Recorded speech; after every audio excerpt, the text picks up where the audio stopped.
Comment lui faire un bon cunnilingus? Les femmes, elles adorent qu'on leur fasse un bon cunnilingus. La plupart en tout cas. Il y a des femmes qui trouvent que c'est pas joli en bas, elles sont complexées, mais si tu les mets à l'aise, elles voudront bien que tu y ailles. En fait, c'est l'équivalent de la fellation, tu vois. Donc il y a très peu d'hommes qui n'aiment pas la fellation, donc il y a très peu de femmes qui n'aiment pas le cunnilingus. Et généralement, les hommes font beaucoup moins de cunni que les femmes font de fellation. Et donc en fait, c'est un problème. Donc par exemple, ce qu'elles n'aiment pas, c'est quand tu dis je le fais 2 secondes histoire de dire et puis j'arrête. Tu vois, c'est comme si elle te faisait une fellation 2 secondes et puis elle arrête. Voilà, donc il faut quand même le temps que ça monte, il faut le temps du plaisir. Il ne faut pas non plus se focaliser sur la peur des poils, la peur des odeurs. Bon, bien sûr, idéalement, elle est épilée comme tu es, mais il n'y a pas d'odeur, bien sûr. Mais des fois, la vie, c'est pas toujours idéal. Donc, idéalement, il faut que tu sois enthousiaste à l'idée de lui donner des orgasmes, enthousiaste à l'idée d'aller en bas, enthousiaste à l'idée de tout ça. Et pendant que tu vas te glisser, la défier du regard, tu vois, souvent, quand tu es au lit avec une femme, le regard qu'elle te lance, c'est émoustillant. Eh bien, en vérité, le regard de l'homme vers la femme, il est également émoustillant. Donc, pense bien, en fait, quand tu vas faire ça, à la regarder.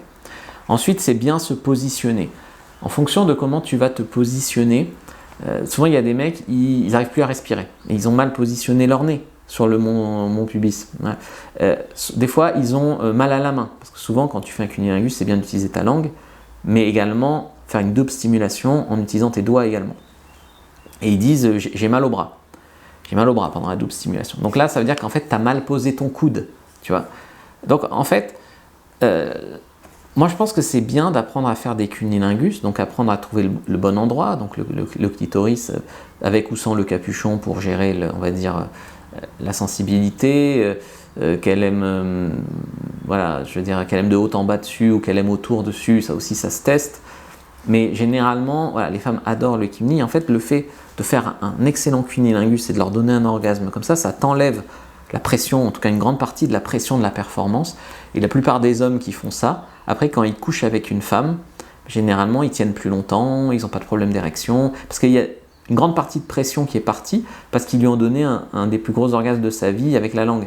Tu vois, et donc la femme est déjà tellement reconnaissante, ils sont tellement confiants, que le reste du stress s'en va. C'est pour ça que je pense que c'est bien d'apprendre à faire un bon cunnilingus.